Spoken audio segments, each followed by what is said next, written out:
હરિ ઓમ. ઓમ શ્રી ગણેશાય નમઃ.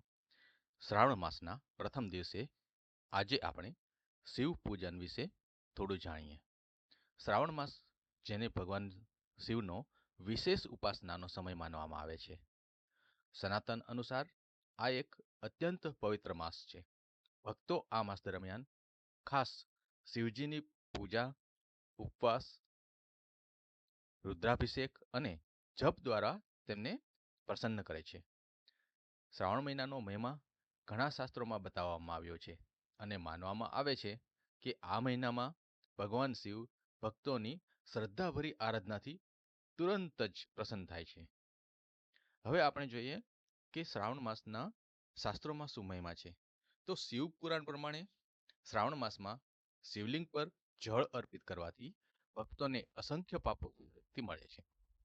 વેદોમાં ઉલ્લેખ છે કે શ્રાવણમાં શિવ પર ગંગાજળ, દૂધ, મધ, ઘી, દહીં તથા બીલીપત્ર ચઢાવવાથી જન્મોજન્મના પાપ નાશ પામે છે.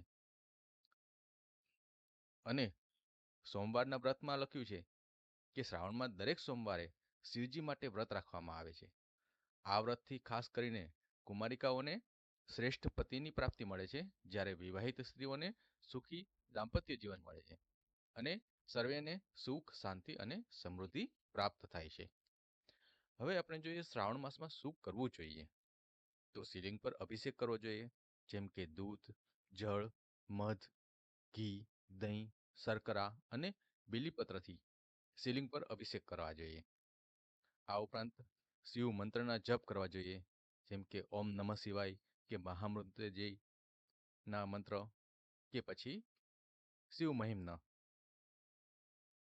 આ ઉપરાંત રાત્રિ જાગરણનું ખાસ મહત્વ છે. શ્રાવણ માસના ખાસ દિવસો જેવા કે સોમવાર અને અમાસની રાત્રિ, આ સમયે 4 પ્રહરની રુદ્રાભિષેક પૂજા કરવાથી વિશેષ ફળ મળે છે. આ ઉપરાંત દાન ધર્મ તો ખરું જ, ગરીબો અને બ્રાહ્મણોને આ માસ દરમિયાન દાન કરતા રહેવું જોઈએ. હવે આપણે જોઈએ કે શ્રાવણ માસના લાભો શું છે. શિવજીની કૃપાથી ગ્રહની કષ્ટીથી મુક્તિ મળે છે. બીજું, પિતૃદોષ હોય છે એ નાશ થાય છે. આ ઉપરાંત જીવનમાં શાંતિ અને સંતુલન મળે છે. દુઃખ દરિદ્રતા દૂર થાય છે. આરોગ્યમાં સુધારો થાય છે અને ભક્તિથી મોક્ષ માર્ગ સરળ થાય છે. અસ્તુ.